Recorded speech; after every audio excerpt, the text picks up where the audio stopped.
कोई भय नहीं, वो भय दे रहा है। कोई शोक का कारण नहीं, वो शोक दे रहा है, चिंता दे रहा है। पता नहीं काम सफल होगा कि नहीं सफल होगा। और जब ब्रह्मचर्य, ऐसा कैसे हो सकता है? यदि एक बार ऐसा हुआ तो 1000 बार मैं प्रयास करूंगा और इस पर विजय। वो मतलब जिद्दी स्वभाव, एक निष्ठा, वो मेन पावर। भोगों को छोड़ना आसान प्रतीत होता है, बड़े बड़े के दांत खट्टे कर देता है। ये अभी बच्चे हो, अभी क्या जानो तुम। जिस समय वेदनाएं जागृत होती है, अभी तो तुम बच्चे हो, जब वेदनाएं जागृत होती तो अच्छे अच्छे भजनानंदियों के मन को मत के और भोगों की तरफ प्रवृत्त करने की ताकत रखता है। काम अभी तुम जानते कि अभी युद्ध ही नहीं किया। जिस समय अपना रंग चढ़ाता है उस समय कुछ नहीं सुनाई देता, बस त्राहिमाम भगवान बचाओ, भगवान बचाओ, केवल भगवान बचाओ। दृश्य ही देखने मात्र से भ्रष्ट हो जाना होता है। फिर आप उसको तो सर्च करके, इच्छा करके देख रहे हैं। हाथ जोड़कर प्रार्थना है, इस आग से बचो। ये आग तुम्हारे सुकृतों का नाश करके, तुम्हारी जीवनी शक्ति का नाश करके तुम्हें ऐसे चिंता, शोक, ऐसे दुख में फंसा देगी कि नहीं निकल पाओगे। वो सारा का सारा मन कवर कर रहा है आपका, और एकांत होते ही फिर जो मन अपना मनमानी करवाएगा आप नहीं सह पाएंगे। इसलिए नेत्र का ब्रह्मचर्य सबसे पहले शुरू कीजिए। आपको वो चीज नहीं देखनी, वो बात नहीं पढ़नी, वो दृश्य नहीं। तो अगर आप श्रवणेन्द्रीय का ब्रह्मचर्य, वाकेंद्रीय का ब्रह्मचर्य, नेत्रेंद्रीय का ब्रह्मचर्य और त्वगेंद्रीय का ब्रह्मचर्य, जिसके पाने के बाद कुछ पाना बाकी नहीं रहता, जिसके जानने के बाद कुछ जानना बाकी नहीं रहता, वो भगवत तत्व है। एकदम तुम अविनाशी के बच्चे हो। शेर का बच्चा भेड़ों के बीच में फंसकर म्यों म्यों बोल रहा है, बस। अगर दहाड़ना सीख जाए तो कोई भी उसे परास्त नहीं कर सकता। ऐसे भगवद अंश, तू प्रपंच में फंसकर अपने को इतना दीन क्यों देख रहा है? तू ऐसा है कि भगवान के दिव्यास्त्र में भी ताकत नहीं तेरे को मार सके। तू अविनाशी का अविनाशी बच्चा है। ब्रह्मचारी का सौंदर्य प्रस्फुटित होता है, एक नूर उसके चेहरे पे झलकता है जो ब्रह्मचर्य को धारण करता है। एक नवीन आकर्षण, बालवत चेहरा, एक आकर्षण होता है। और जिसका ब्रह्मचर्य पुष्ट होने लगता है, उसके शरीर से सुगंध आने लगती है। ब्रह्मचारी का एक एक रोम तेज से युक्त होने लगता है। चेहरे पर हर समय प्रफुल्लता, मुस्कान, स्मरण शक्ति, संकल्प शक्ति और शरीर शक्ति, ये शक्तियां उसके अंदर प्रकाशित होती है जो ब्रह्मचर्य का पोषण करता है। जब बुखार हो 102, किडनी फेल, शरीर में दर्द है, हमें लाद के ले चलो। अगर हम पैदल आते तो पैदल ले चलो, 2 लोग पकड़ो के ले, ऐसे। तो आत्मबल अगर हार गए तो फिर क्या क्या? आत्मबल नहीं आना चाहिए। अगर हमने किसी को, अपने से बड़े महात्मा को देखा तो जिद चढ़ी कि हम भी इनके जैसे बनेंगे। हार जाना थोड़ी कि हम कैसे नहीं, हम परमात्मा के अंश हैं। अगर ये भजन करके भगवान के मार्ग में चले तो हम भी वैसा भजन करेंगे। 1 साल में आप बदल जाओ, 1 साल में चेहरा बदल जाएगा, जीवन बदल जाएगा। नाम जप करो, आध्यात्मिक शक्ति बढ़ाओ, व्यायाम करो, शुद्ध भोजन करो, शारीरिक शक्ति बढ़ाओ, अभी आप बलवान बन जाओ। बलवान कौन है? दूसरा गाली दे रहा, आप सह गए उसे बलवान कहते, उसके थप्पड़ मार दिया उसे बलवान नहीं कहते। बल आप में क्षमा है तो आप बलवान हैं। काम को आप जीत रहे हैं, आप बलवान हैं। लोभ को आप जीत रहे हैं, आप बलवान हैं। दूसरा कोई बीमार पड़ा है, आप उसको सेवा कर रहे हैं, कोई चाह नहीं, ये आप बलवान हैं। निर्बल आदमी नहीं कर सकता। आज हम सब निर्बल होते जाते हैं, क्या?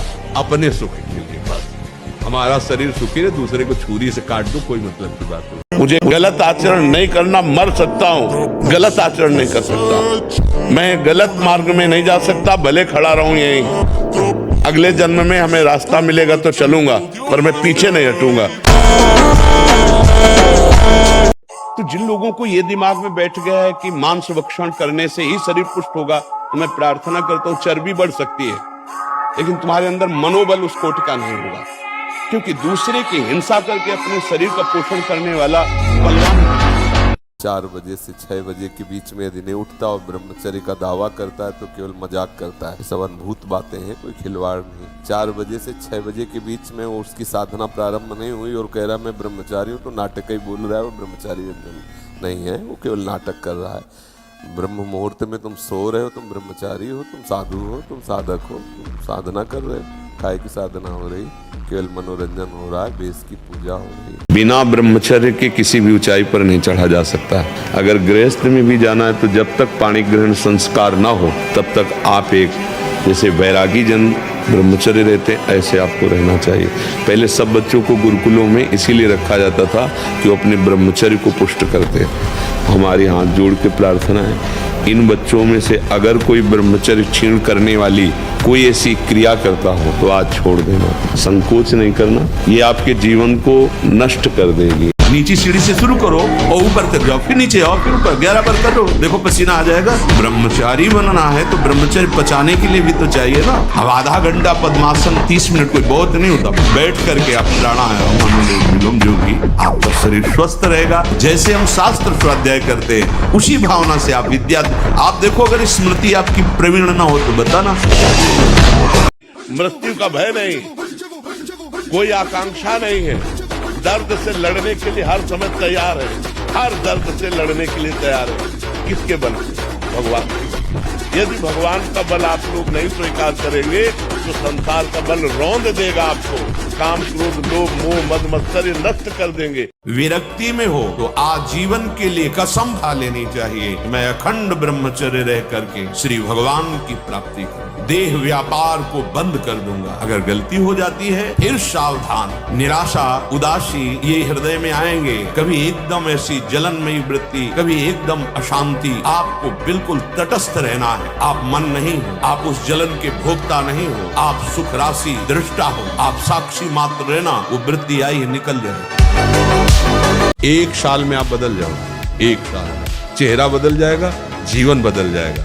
नाम जप करो, आध्यात्मिक शक्ति बढ़ाओ, व्यायाम करो, शुद्ध भोजन करो, शारीरिक शक्ति बढ़ाओ, अभी आप बलवान बन जाओगे। बलवान कौन है? दूसरा गाली दे रहा, आप सह गए उसे बलवान कहते, उसके थप्पड़ मार दिया उसे बलवान नहीं कहते। बल आप में क्षमा है तो आप बलवान हैं। काम को आप जीत रहे हैं, आप बलवान हैं। लोभ को आप जीत रहे हैं, आप बलवान हैं। दूसरा कोई बीमार पड़ा है, आप उसको सेवा कर रहे हैं, कोई चाह नहीं, ये आप बलवान हैं। एक नव यौवन अवस्था का जब प्रवेश होता है, अगर ब्रह्मचर्य रहा जाए पूरे जीवन भर आनंद रहेगा। बस 22 तक संयम से रह लो और इसके बाद जब पानी ग्रहण करो तब संतान उत्पत्ति आदि की भावना से फिर आगे चल कर 40-50 में उसको वैराग्य होने लगता है, फिर वो अपने भजन मार्ग में चल देता है। यदि अखंड ब्रह्मचारी वैराग्य मार्ग के पथिक हो तो चूक ना होने पावे प्रार्थना करते हैं। इंद्रियों को शिथिल ना होने देना, मन को शिथिल मत होने देना, नहीं तो ऐसा बंधन ये बांध देते हैं कि बड़े बड़ों को सर झुकाकर चलना पड़ता है, रौंद देती है माया। अगर अभी तुम निश्चय कर लो मैं मरा, अब तुमको कोई नहीं मार सकता, सब भयभीत हो जाएंगे तुमसे। केवल एक निश्चय कर लो, आप हमारी जिंदगी की कोई परवाह नहीं। अभी अभी तुम्हारा वो भयंकर रूप आ जाएगा कि जिस गली से निकलोगे लोग अंदर घुस जाएंगे। क्यों? आपने निर्भयता स्वीकार की। आप कौन है समझ रहे हो? ऐसे पिता के पुत्र हो जो परम अविनाशी सच्चिदानंद है। कोई आंख तुम्हारी तरफ टेढ़ी करेगा ऐसा कोई त्रिभुवन में पैदा नहीं हुआ। राम मरे तो मैं मरूं, नहीं तो मरे मेरी बलाए। कीर्तिमान स्थापित किया है गव्य पदार्थों के आहार का। आज तक इन्होंने अन्न आदि नहीं खाया, केवल दूध दही घृत का ही आहार करते हैं और विश्व में सबसे अधिक दंड लगाने वाला कीर्तिमान इन्होंने स्थापित किया। पूरी दुनिया में इनको प्रस्तुत किया गया है। इनका नाम है देशी टार्जन।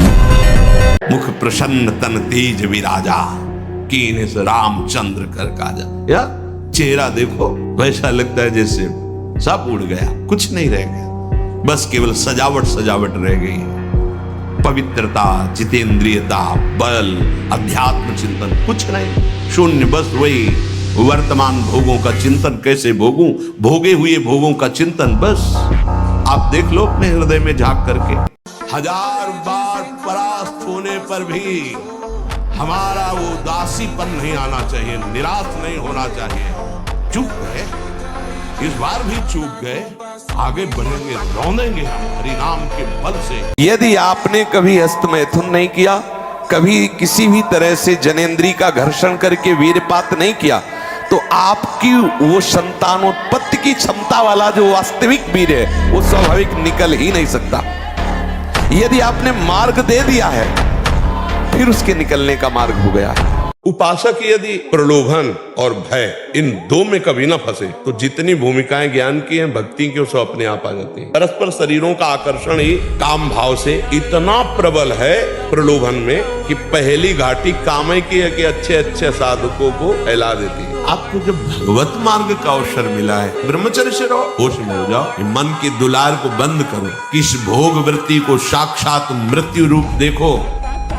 शरीर को इतना थका देना चाहिए कि वो उधर चेष्टा ही न, जैसे ब्रह्मचर्य को पुष्ट रखना है। अगर ब्रजमंडल में कहीं है तो आप उठा लो गिरिराज जी की रोज परिक्रमा। अगर मनी राम ऐसे न कर दे तो मैं बता रहा ये ब्रह्मचर्य पूर्ण जीवन के लिए अमृत पद है। चाहे गृहस्थी में हो, चाहे व्यापारी हो, चाहे किसान हो, चाहे और विरक्त मार्ग का तो यही मुख्य ऐसा आधार है जिसके ऊपर वो विविध प्रकार की दैवी संपदा का अनुभव करता है। जिन लोगों को ऐसा लगता है कि ब्रह्मचर्य छीण करके हम घी दूध पी करके या मकर और कौन सी भस्म और स्वर्ण भस्म, मकर ध्वज और क्या क्या, भाई ये सब उसकी पूर्ति नहीं कर सकते। ध्यान रखना, जो ब्रह्मचर्य आपका छीण हुआ, जो नस नाड़ियों का अभ्यास आपका गलत बन गया, उसको कोई भी भस्म, कोई भी औषधि, कोई भी घी दूध बादाम पिस्ता पूर्ण नहीं कर सकता। ध्यान रखना, जिन लोगों को ऐसा लगता है वो भ्रम में है। सप्तम धातु वीर एक मन शुद्ध सात्विक पौष्टिक अन्न के बाद एक बार के लिए तैयार होता है। और यहाँ बच्चे खिलवाड़ में 2-2 3-3 बार रोज, अब क्या होगा? उनका हड्डियों तक की सामर्थ्य नष्ट हो जाएगी। कुछ दिनों बाद देखना बंद हो जाएगा, ऐसे चौंधियाने लगोगे, खड़े होने में चक्कर आएगा, कमर दर्द करेगा, पैरों में टूटन बनी रहेगी, दिमाग में टेंशन बनी रहेगी, पढ़ोगे तो कुछ याद नहीं रहेगा, स्मृति नष्ट होने लगेगी, एक नास्तिकता छा जाएगी। सोच सही नहीं है तो चाहे आपके पास अरबों रुपया हो, आपका जीवन नरक जैसा रहेगा, क्योंकि आपकी सोच नाना प्रकार की वासनाओं में, खेल में फंसाकर आपको नष्ट कर देगी। नहीं, चिंता मत कर यार, नाम जप कर। फिसला तू ही है, तू ही खड़ा होगा, तू ही पैर जमाएगा, तू ही रौंद के निकल जाएगा। मेरी बात मान, हारने की जरूरत। तुम थोड़ा जिसे निकालने में इतना आनंद समझते हो, उसको रोक के तो देखो, बहादुर बन जाओगे, माया पर विजय प्राप्त कर लोगे, हर विपत्ति, हर संकट को रौंदने की सामर्थ्य आ जाएगी।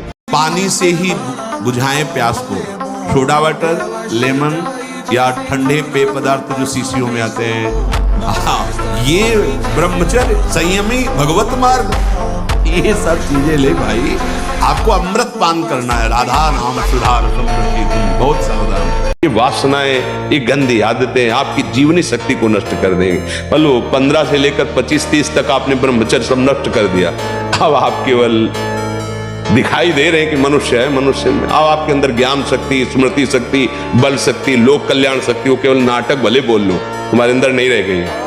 अगर आप संयम से चलोगे, ब्याह हो, एक पत्नी व्रत ठीक से नियम, वो आप आगे गृहस्थ में भी होते हुए तेजस्वी रहेंगे। अगर हम ईमानदारी से, सच्चाई से चले तो हम उस स्थिति को जरूर प्राप्त कर लेंगे। चाहे कुंडली जागर हो, चाहे आत्मबोध हो, चाहे प्रेम हो, हमारे लिए तो बनी ना स्थितियां। ये धोखे में काहे को रखो, ईमानदारी से अंदर बैठ के देखो। काम, क्रोध, लोभ, मोह, मद, मत्सर विजय प्राप्त किया इनका, स्थूल सूक्ष्म कारण इनका बाद हुआ क्या? आत्मबोध। धर्म थोड़ा कष्ट पाते नजर आ सकता है, पर चमकेगा वही, विजय श्री को वही प्राप्त हो, अधर्मी नहीं। अधर्मी थोड़ा सा बढ़ता नजर आएगा, लेकिन वो फ्यूज होने के लिए वो प्रकाश करने के लिए नहीं है। आप किसी भी तरह अपने ब्रह्मचर्य के नाम होने में, अगर 100 बार पटक किसी पहलवान ने लगा दी तो कुश्ती लड़ना थोड़ी छोड़ दिया जाता है। गुरु की शरण में होकर के दांव सीखा जाता है। 100 बार तो तुमने गिराया, अब थोड़ा दूध पिएंगे और दंड बैठक और बढ़ाएंगे, और गुरु की शरण में होकर हम वो हाथ सीखेंगे जिससे पटकेंगे। ऐसे ही अभी मन पटक रहा है, मन ही तो पटक रहा है। मना कष्टानि इंद्रियाणि प्रकृति स्थानि कर्षति। अब तुम अगर हमारी दांव सीख जाओ तो अभी बचना शुरू हो जाएगा। जिस दांव से दुश्मन को पछाड़ा जाता है, तो गुरु से युक्ति मिलती है, युक्ति से मुक्ति मिलती है।